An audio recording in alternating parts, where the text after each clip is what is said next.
Não precisava ter sido dessa forma. O Inter há pouco empatou lá no Paraná com a equipe do Coritiba em 1-1 pelo Campeonato Brasileiro, se distanciou cada vez mais de uma possibilidade de título brasileiro, a caça ao líder Palmeiras. É claro, a questão envolvendo a Libertadores está muito bem encaminhada, por mais que não possa confirmar matematicamente nesta rodada.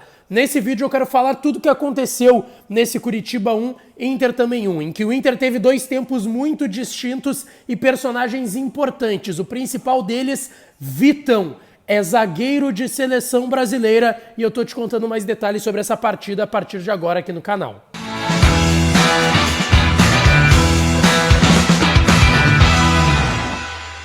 Vamos então, rapaziada, falar mais do Internacional por aqui. Antes disso, não te esquece, deixa o like nesse vídeo, se inscreve no canal, ativa as notificações por aqui, dá essa força, o teu like e a tua inscrição são muito importantes por aqui, tá certo?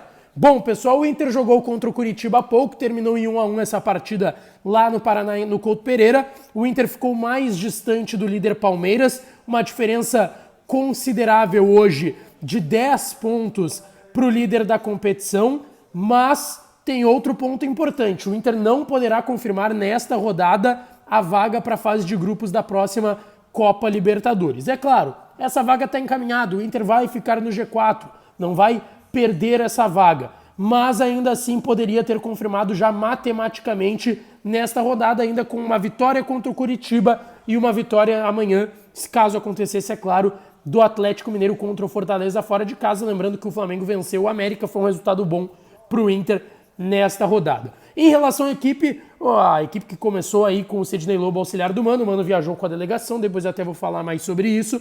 Teve nenhuma surpresa, o Pedro Henrique retomou a vaga de titular em relação ao Wanderson. Mas um primeiro tempo muito ruim do Inter, a gente falava a todo momento aqui na jornada da Rádio Bandeirantes, parecia que o Inter não tinha entrado em campo, não tinha entendido a importância da partida, tentava sair em contra-ataques e nem isso tinha oportunidade, porque o Coritiba não deixava. Curitiba engoliu o Inter, tanto que os melhores do primeiro tempo pelo lado do Inter estavam sendo Vitão e Moledo. O Vitão estava fazendo uma baita partida estava fazendo o zagueiro do Internacional, o Vitão, e eu quero falar mais sobre esse jogador ainda nesse vídeo, porque ele jogou muito hoje e já vem jogando muito há bastante tempo. O Moledo também jogou muito bem, mas o Vitão participou negativamente do principal lance do primeiro tempo, que foi o gol do Coritiba. Em um escanteio pelo lado direito, o Jesus Trindade cobrou com a perna direita, o Castan entre o Vitão e o Johnny consegue cabecear no ângulo direito do Kehler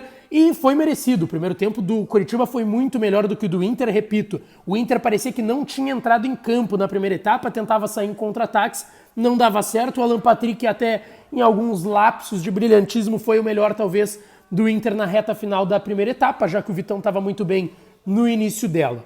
Na segunda etapa, o Sidney Lobo fez a opção de não fazer nenhuma troca, nenhuma substituição, o Guto Ferreira no Coritiba da mesma forma, mas o Inter voltou com uma postura completamente diferente na segunda etapa. O Inter quis jogo, propôs o jogo para o Coritiba, jogou com a bola no pé, o Alan Patrick muito bem, outros jogadores Bustos pelo lado direito muito bem. Eu confesso, eu não gostei da partida do René, principalmente em relação ao primeiro tempo, mas no segundo tempo ele melhorou bastante, principalmente na reta final, e eu vou chegar lá. E aí vem o primeiro gol do Inter, que foi anulado pelo VAR. No meu entendimento, foi um gol mal anulado, porque é um cruzamento em que o Johnny, uma cobrança de falta, uma cobrança de escanteio em que o Johnny dá uma casquinha na bola, ela entra na pequena área, o alemão perde um gol feito, ele chuta na trave, estava em cima ali, quase debaixo da goleira, ela volta nele e entra. E o árbitro deu impedimento, porque no entendimento dele o Pedro Henrique, que estava impedido no lance, não era o alemão que fez o gol, ele atrapalha o goleiro Gabriel do Coritiba. Eu não vi dessa forma.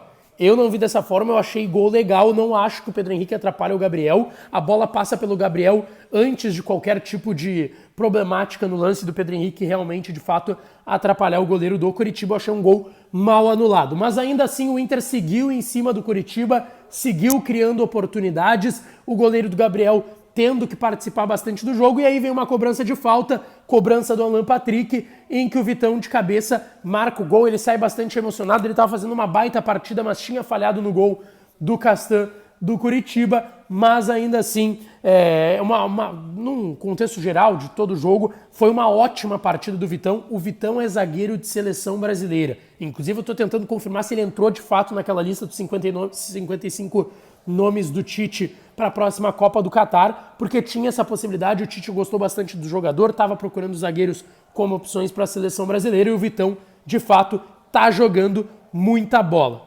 Bom, ainda sobre essa segunda etapa, tiveram algumas falhas ali individuais do Moledo que resultaram em boas oportunidades. O Kehler fez uma boa intervenção em um lance de contra-ataque do Aleph Manga, que ele chuta fraquinho, o Kehler pega com a perna direita, mas o Inter foi dono do segundo tempo todo, não criou grandes oportunidades, até tentou aí colocar o Wanderson na vaga do Pedro Henrique, o Brian Romero na vaga do alemão. O Brian, mais uma vez, não entrou com nenhum tipo de brilhantismo ou algo do tipo. Entrou 2 jovens jogadores e é importante a gente destacar isso, tá? O Estevão e o Lucas Ramos, que não costumam entrar tanto como o Mano entraram hoje. Claro, o Mano participou disso, apesar de não estar na casa mata, com o seu auxiliar Sidney Lobo. É uma questão importante para a gente avaliar aqui, mas de fato, principalmente pelo primeiro tempo, era um jogo que se demonstrou pela segunda etapa do Inter que o Colorado tinha condições de vencer.